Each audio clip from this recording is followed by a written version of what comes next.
This is Conversation Balloons, a podcast of interviews with experts and friends about all things generational. I'm your host, Leah Farish.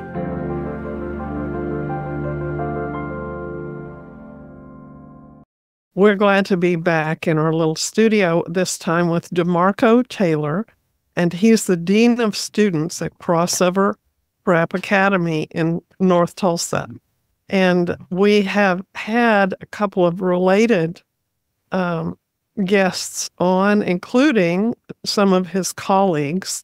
And the episode, Innovative Schools in a Struggling Neighborhood, is one that you'll also want to look up on Conversation Balloons. But we are so glad that you could take time out, DeMarco, to come and join us today and talk about how you're fostering manhood in the students at Crossover. Welcome. Mm-hmm. Yes, thank you. Thank you so much. It's an honor to be here. DeMarco studied history and African American studies at the University of Arkansas, which he wants me to convey "the" in all caps. Indeed. Well, and he became interested in serving youth in his community, and that evolved into teaching at Crossover Prep and then being an academic coach. And maybe we can talk about what that is. And now the Dean of Students, as I mentioned. Can you tell us, DeMarco, sort of the origin story of how you all devised a manhood program for your school? It is a single-sex school. You have Crossover Prep for boys and for girls. And yes. Where did you get your ideas, the concept, the philosophy? Great question. In part based off of need, first and foremost, obviously. You typically create things based off of need. However, the model comes from a school in New Jersey called St. Benedict's Prep, which is also a gender-based school for all boys through kindergarten through high school, and also all girls kindergarten through high school as well. And yeah, we got our model from them, and they have these certain things that we implemented as well, like such as having rites of passage into manhood. So at St. Benedict's Prep, similar to Crossover, in order to become a man, you have to complete this manhood hike. And so we incorporated, and that school is also led by students. It's student-led. And that's what we try to do as well. We want to create men. We want to help them grow into men who can lead. And that obviously is a process, and it takes time. So we just develop an incremental process of exposing them to things and having our character traits, which is accept responsibility, lead courageously, love sacrificially, reject passivity, and glorifies God. Like, we believe that a man does those things. So even our disciplinary system is set up around those principles, and we essentially want to use the Word of God, but also like practical measures to teach these principles, to raise these young men up into men who do that and who can like lead and serve their communities well, their families well, and eventually their churches as well. Well, that's beautiful. Are there particular things about the North Tulsa community that you felt were suited to these or that called for these particular goals? And tell us a little bit about what the North Tulsa community is like. Good question. That's a loaded question. I think we can do a whole podcast on that alone. However, I'll try to be as succinct as possible. We know about a portion of the gentleman here come from single parent households, and that's typically just a mother. So not only a father figure is lacking, but in a lot of situations, a male role model is lacking. So in order to become a man, you have to have a solid foundation of what a man looks like, but also what that process looks like. So yeah, we want to meet that need by being present in the community and being models to what men can look to and walking alongside them, just as Jesus did with the men that he met, and growing them into mature manhood. Because a lot of guys like myself, like I didn't know all of what it meant to be a man, especially the responsibility part, right? You can get away with so much because in some cases, especially in North Tulsa, like is sometimes if the bar is lowered, then the bare minimum is okay, right? If you're just providing for your family in some form or fashion, like we want to get past the bare minimum and go towards like and move men towards pursuing more and being more. Like I don't want to just provide for I also want to treat my wife well. I want to treat my kids well. I want to raise them well. I want to be a model husband, model citizen. So progressing and just casting a vision for what it means to be all that you can be as a man. So since that's lacking, we think that an all boys school in particular, because we started there, was the move to be a beacon of light and a beacon of hope and a standard that people can point to and say, that's what it means to be a man. And this is how I get there. Here's a roadmap, essentially, to start me on my process and to get me to what it means to be a healthy adult male in today's society. There were, of course, deficits in just the educational achievement of boys when crossover was started. And do you think this manhood process does it also benefit your academic achievement and point them toward those goals? For sure, because that, like our manhood process includes being educated. In fact, our for these young men is to become educated. Our motto is to become educated and godly young men who love North Tulsa. That's essentially our vision for them. Obviously, if they go other places, we want them to thrive and to, essentially be good role models where they are, healthy men, leading families and churches and so on and so forth.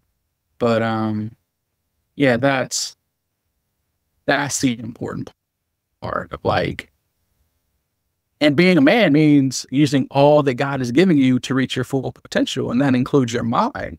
So we want them to be able to think critically and focus and lead and serve in all capacities as those capacities present themselves. And their zip code shouldn't determine whether or not they can be all that God has created them to be, which is why I think one of the main reasons why we chose North Tulsa is that we just don't want individuals to be their opportunity and their trajectory to be defined by their zip code in their current circumstance.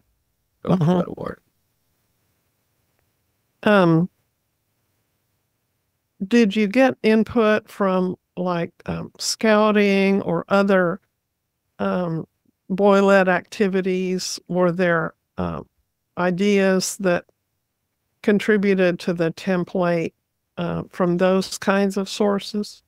For sure. I remember the roundtable discussion of figuring out like our traits, our crossover manhood trait. And a lot of that was geared towards the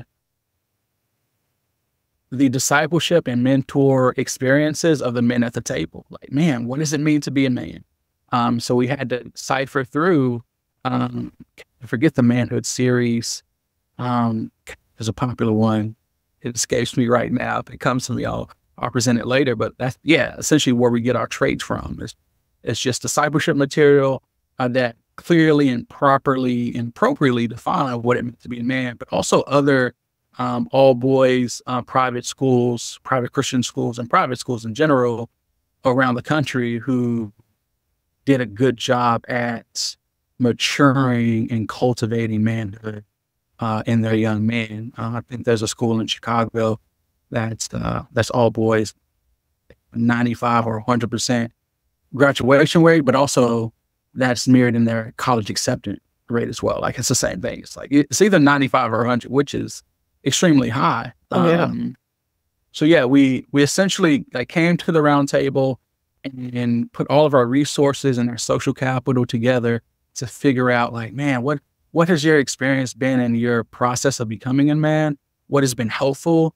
And how can we essentially bring that to the table to help create a process that's not perfect, but is definitely well thought through and will help these young boys become the men that God has called them to be. Mm-hmm. What in your own life did you bring to the table, if you're willing to share? How did you arrive at your ideas of authentic manhood and achieve them? Great question. I'll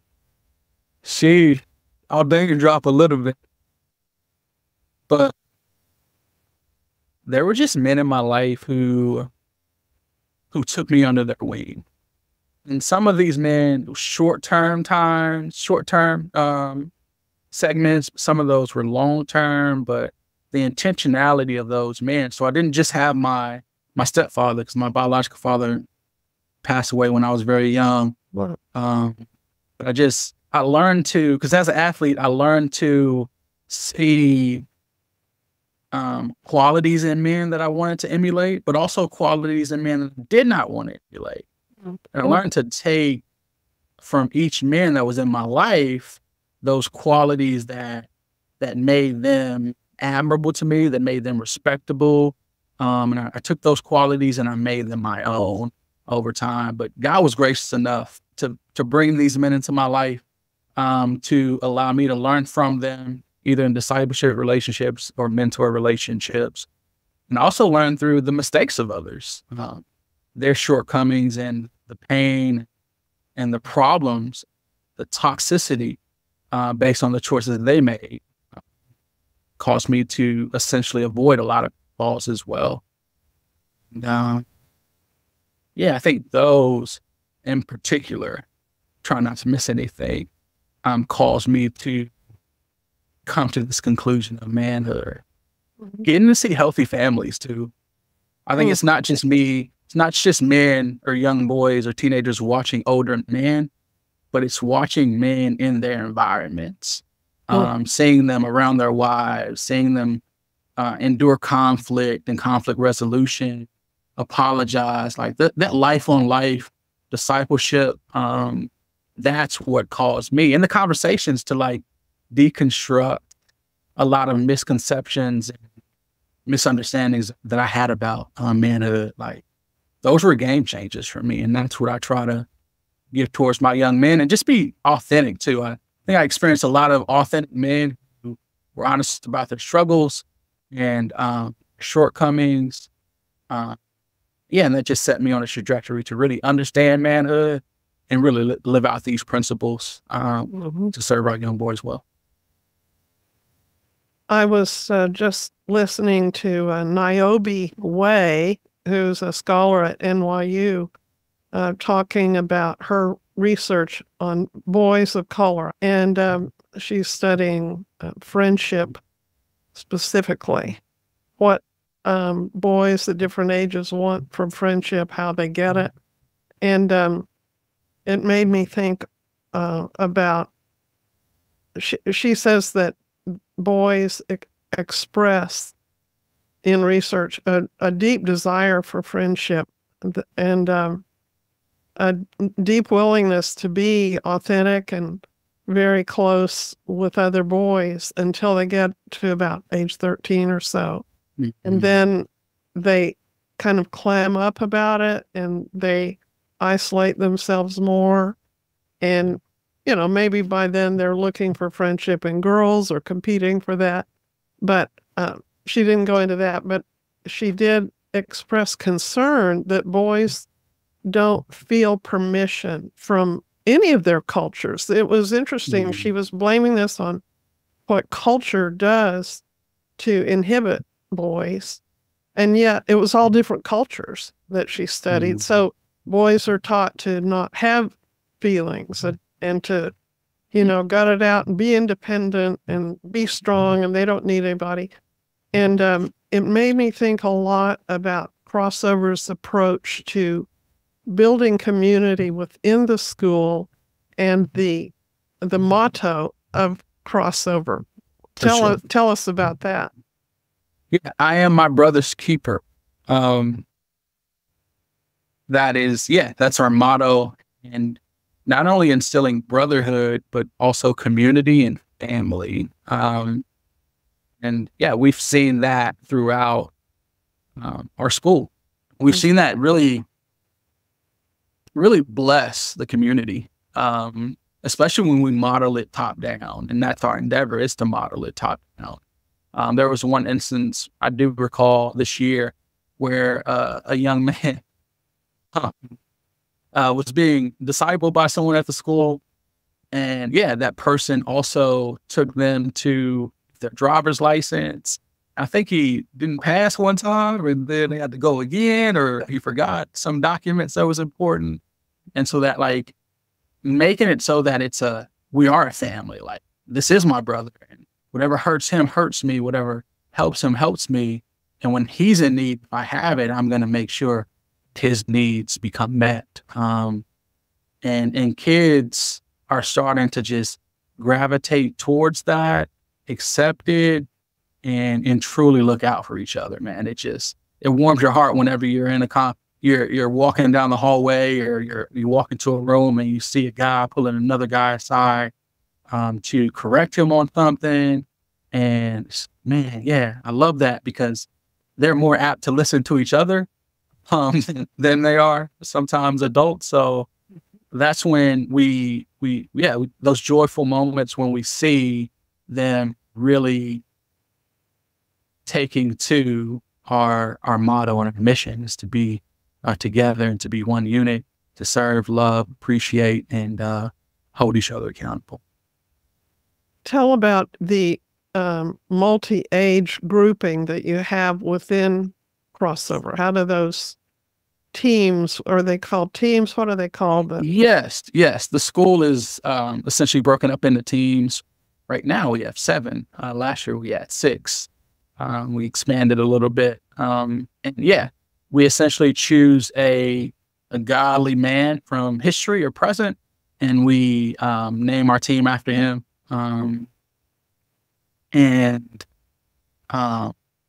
So that's how our teams are broken down, high school and middle school. And yeah, those teams have outings that they do throughout the school year. They also are connected based off of their performance in the school.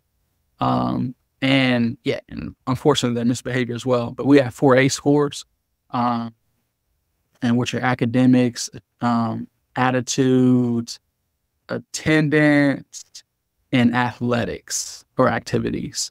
And they're graded on their performance in those categories, like having good attendance, participating in activities throughout the school, and their behavior throughout the school year as well.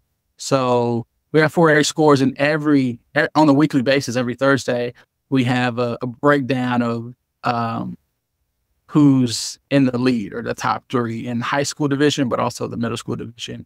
And we use that as a tool to just create camaraderie and competition and accountability.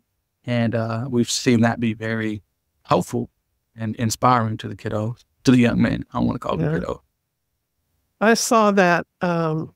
I literally saw that kind of philosophy in your convocation when I visited.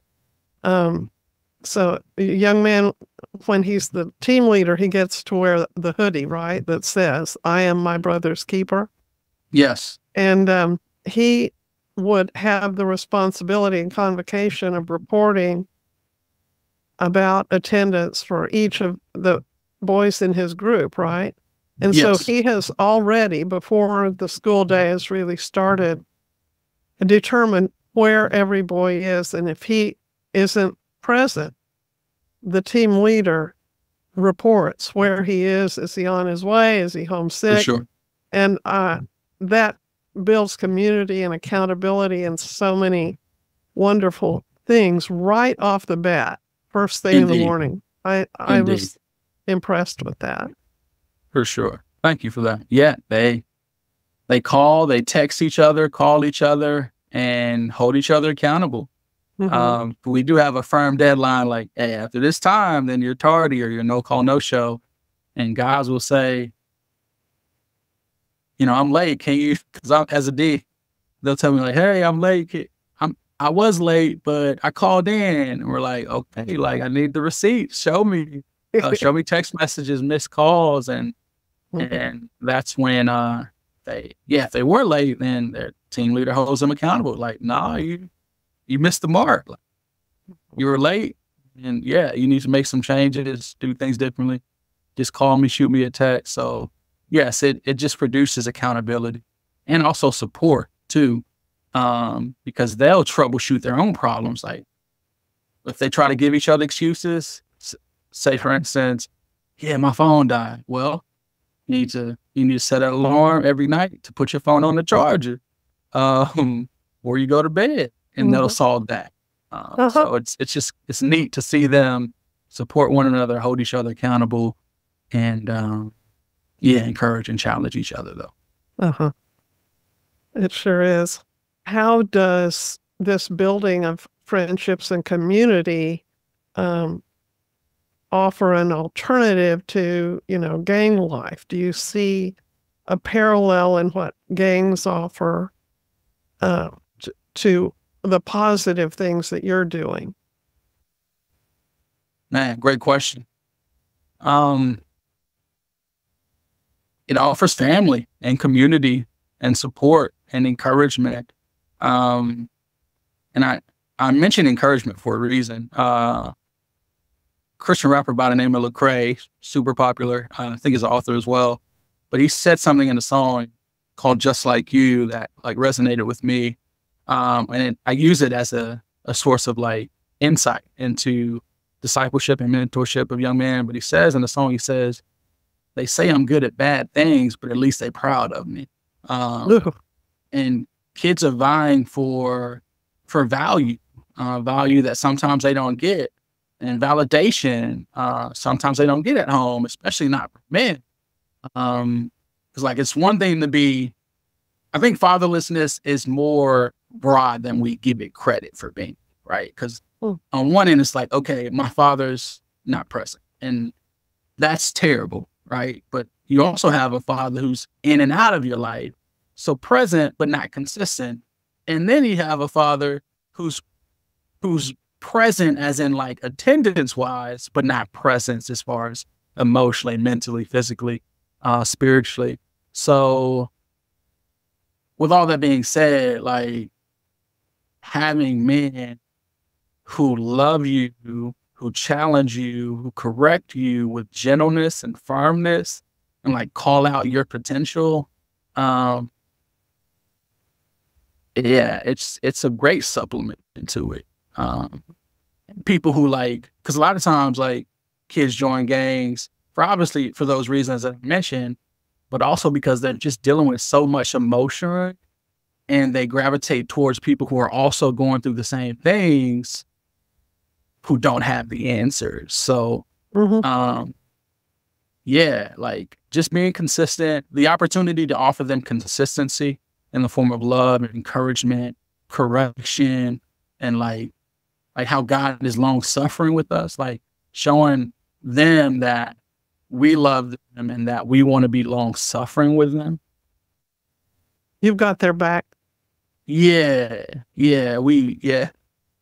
gonna get in the mud with and just grind it out until you see what's best for you. I tell people all the time, like they see the man that I become, and obviously like by God's grace as a model for these young men and other men in my community. But I tell them like, the guy who made the most impact in my life, like it took him 16 years. We met at age 5, and I walked with Jesus faithfully at 23, like understood the gospel. And I came to him and I said, Thrutch, like called him as soon as like it just hit me, like, oh man, Jesus died for my sins, like not so that I could like pursue sin that he died for, but that I would live for him. And I told him, I said, man, Thrutch, You should have just shook me. So I got it. He's like, I tried. But what he did most importantly was that he prayed for me, and he kept lines of communication open with me.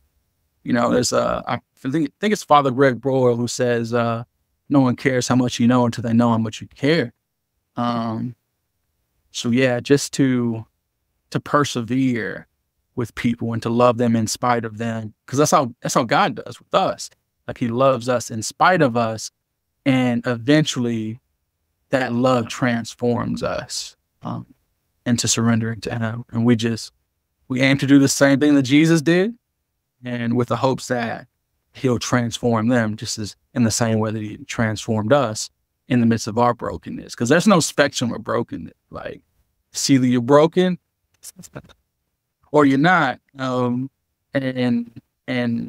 no matter how much brokenness is, we all need the same level of Jesus. And coming to the table with that perspective has been probably the most helpful thing for us as a school, trying to reach young boys. It's that, man, like, we're all broken. We're coming to the table together to feast on Jesus so that we are transformed from the inside out.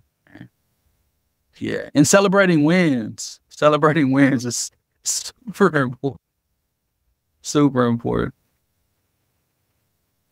Well, I think that as I was listening again to Niobe Waite today, talking about the softness that we don't allow boys to have and to express and to admit to and to cherish, that in a faith-based, a Christian environment specifically, you're going to get that softness, because so much of what you just said involves vulnerability and involves receiving from God, and humility and openness to other people. And those things are not always associated with a macho guy, but Indeed. they are part of being an authentic man of God. And as the culture has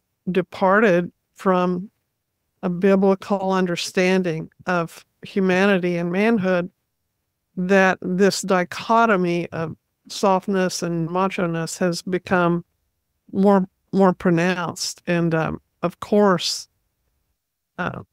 when we're all men, women, black, white, at the foot of the cross, we have this vulnerability and we have this authenticity that creates community.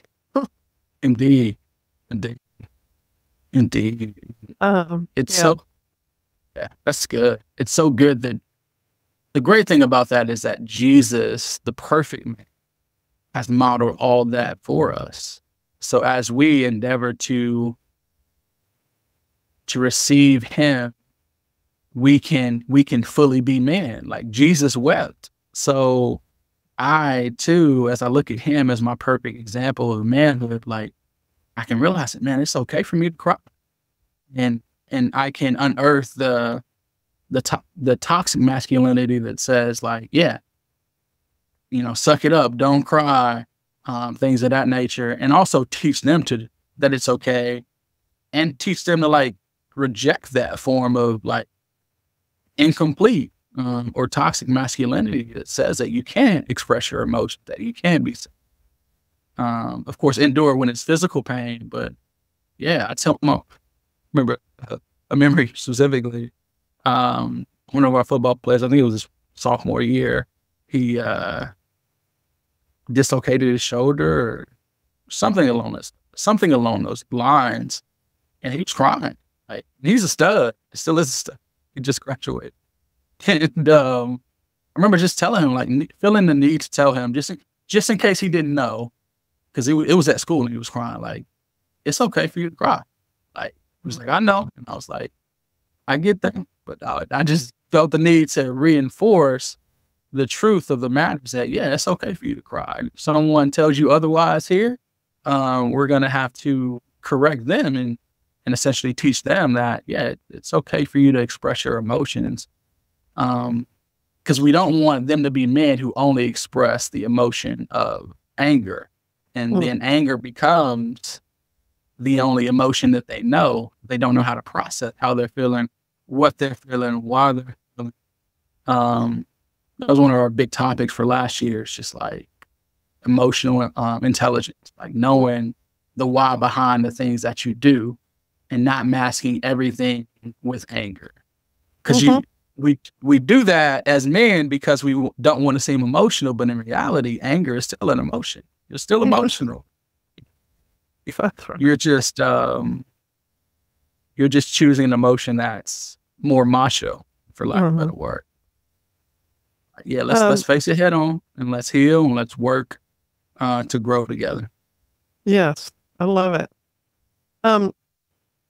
When you have reached your goals with these boys and you do want to recognize their manhood, is there a ritual? Are there rewards for achieving these goals that you've talked about? Great question. Yes, there are rituals and rewards. So I'm a foodie, to say that. One of the rewards that they have, so after they complete the manhood hike, they have to rough it out. Like, they're eating a lot of compressed meals for camping. After they get back, there's this big celebration for them where they get to eat some culinary delights. And that's the way that we celebrate their achievements. And there's definitely a time of prayer, a time of reflections afterwards, after they get back from the manhood hike. And on top of that, there's the privileges that they get when they get here back to the school, because the manhood hike happens in Arkansas. Let me hold you just a second at the manhood hike. Give us a little more full portrayal of that. Yeah, that sounds like a real rite of passage right there. Indeed, yeah, it's pretty legit. It is, I believe, 26 miles. It's a loop in Arkansas that they do. They go out camping for a weekend, Thursday to Monday. And they essentially have to hike this loop for the duration of the weekend, and they have to complete it. Like, it's hard. It may rain, the river may rise, it's going to be hot, and also they have to, while doing this, they have to carry a backpack that's probably about 40 to 60 pounds throughout the day, and they have to, again, support one another, encourage one another, lean on each other, because that's what it means to be a man and to help each other endure. And so they do that for a weekend. And then after that, upon completion, once they finish the hike, they come back, and that's essentially when they become crossover men. We have this moment, I believe that Tuesday, where everyone's back at school. And then we essentially call out the traits in them that we've seen over that weekend. Man, I'm proud of you for this. And this is what I've seen you do. That's what I've seen you like rise up to over the weekend. And we welcome them to the fold of men. And then on top of that, they have access to off-school campus lunch on Wednesdays. They have access to the weight room, the basketball gym, and they just have much more privilege and responsibilities and access to the building. We essentially treat them as we would men, for lack of a better word. Yeah, they don't have to wear the uniforms anymore. They can wear crossover gear or any Christian gear. So, just have much more liberty and freedom and essentially responsibility. And there's certain endeavors throughout the school year, like they can be a team leader, they can serve on the honor council, things of that nature. They just essentially become dependable as they earn their rites of passage, becoming a man and completing the man. It sounds like they're almost treated like colleagues at that point. Indeed. Very, very wonderful. What a great thing you're involved in, DeMarco. And we appreciate your taking time. We know you're having a very busy, exciting week with the school getting back in session. And we just wish you all the best as you continue to foster manhood in North Tulsa. Thank you so much. Thank you for having me. It's a pleasure. Appreciate you kindly. All right. Carry on. Bye-bye. All right. Bye-bye. Thank you. Subscribe and review Conversation Balloons on your favorite podcast platform. Find me at leahfarish.com and on Instagram at LeahFarish.